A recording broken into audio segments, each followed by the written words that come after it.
Had to add that to the stream. So, today I am going to be discussing with you why it is so difficult to get started. And this is something that I have went through in my own personal uh, journey, and I want to share it with you as well. And if you're an entrepreneur already, great.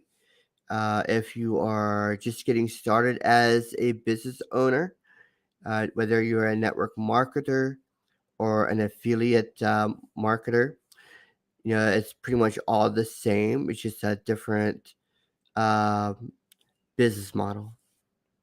So, why is it so difficult? So, before we get started, if you like the content, just hit the like button, share it with your friends, and also comment in below so that it'll help the algorithm.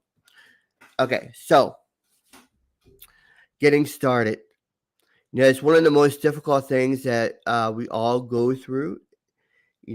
Sometimes we'd rather lay in bed than to get started. Maybe it's because of the fear that we have on that particular thing. Maybe it's a fear of success, a fear of failure, a fear of rejection, or whatever it is.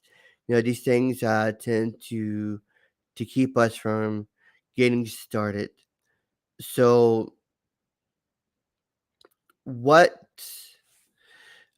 what can we do? So, remember, like, if you're a network marketer or an affiliate marketer, you've never owned a business before in your whole entire life. You're so used to going to work, being told what to do and how to do it. When you went to school, when you went to college, they did not teach you how to be an entrepreneur.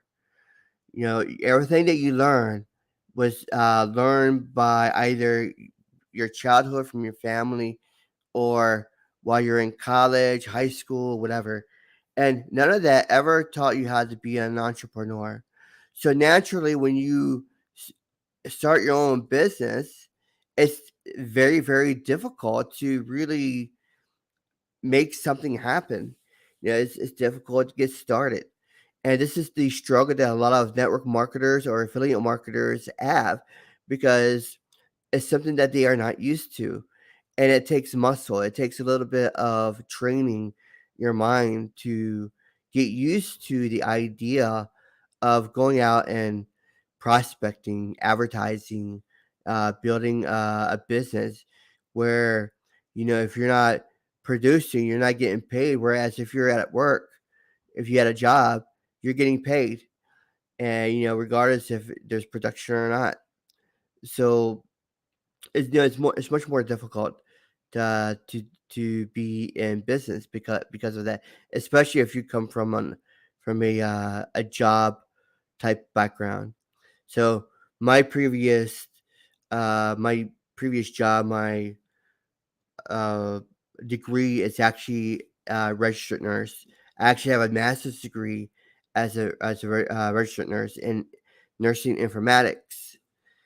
Uh, but I'm not using that right now because I want to focus on building business and really be on my own. That's where I feel the best. And I know that if you're watching this video, it's because you feel that being an entrepreneur or getting started on something and you're having difficulty, this is the reason why you are here because you want to have that kind of success.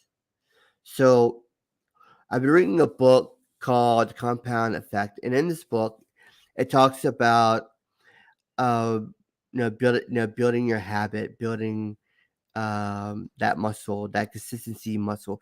Because see, you can have consistency in anything. Consistency, certainly gets you where you need to go, but it's what kind of consistency is it in? Because if it's consistency that's not giving you any kind of income producing type of activity, then that's not the kind of consistency that you need because you're gonna fail every single time. You're not gonna be productive. But if it's consistency in an area that will build you the kind of the kind of income that you want, then that's what you want to focus on. So why is it hard? So according to the compound effect, it's because our greatest amount of energy is getting started. They give the example of the space shuttle taking off, and it uses most of its gas, most of its fuel at the beginning. Why? Because that is where it has to get past the gravitational pull that is keeping it, wanting to keep it from propelling into space. So the same is true with you and I. When we are wanting to get started into something, it's very, very difficult to get started in that because it requires us to have a lot of energy and a lot of effort to push through. And a lot of times we fail at the very beginning because the amount of energy it takes to really push ourselves forward is quite a lot. And sometimes it's overwhelming and too much to bear. So, but those who are able to be consistent through all of that, then they're able to move on to the next phase where it's not as hard. It's a little bit easier. It starts to get easier. They're starting to do what it takes. It's becoming a new way. It's becoming a new habit. You're starting to become consistent, and then you start moving into the third phase where it's not all that hard because why? You're in the groove, man. You're moving along. It has become part of you. You're doing all the daily activities that you need to do to be successful, and then finally once it becomes a habit, it's like you're on autopilot. It's like, wow, man, this is kick butt.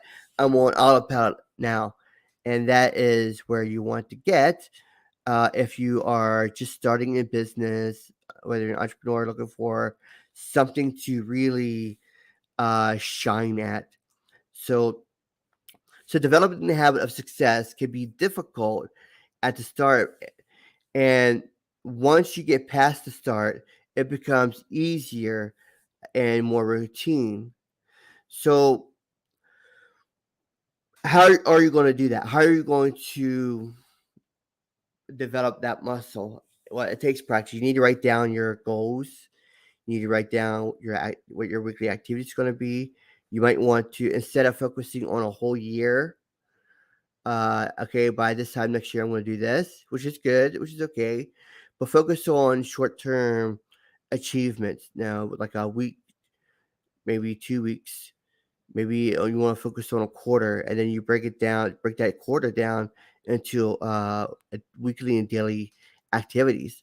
Those are something that can really help you to stay focused. Because when you set on something that's like a year out, you tend to be lazy and not really focus on those things. So it's hard to start, right? Because it takes a lot of energy to get that thing going.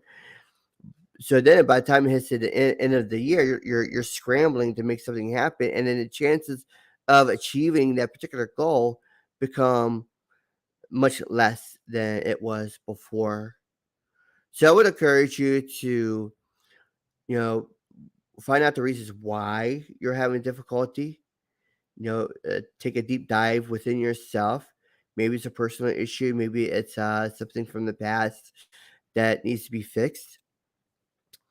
And ask yourself, what were there ever a time that you felt like quitting? So ask yourself, is there a time that you ever felt like quitting? And if so, how did you feel? What did you do? And did you push through? And why did you push through? Or why did you quit?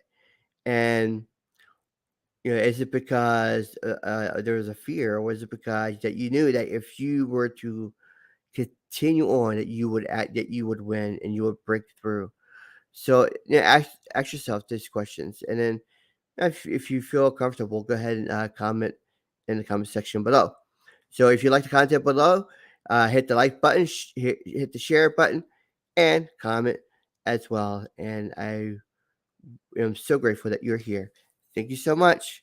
Take care.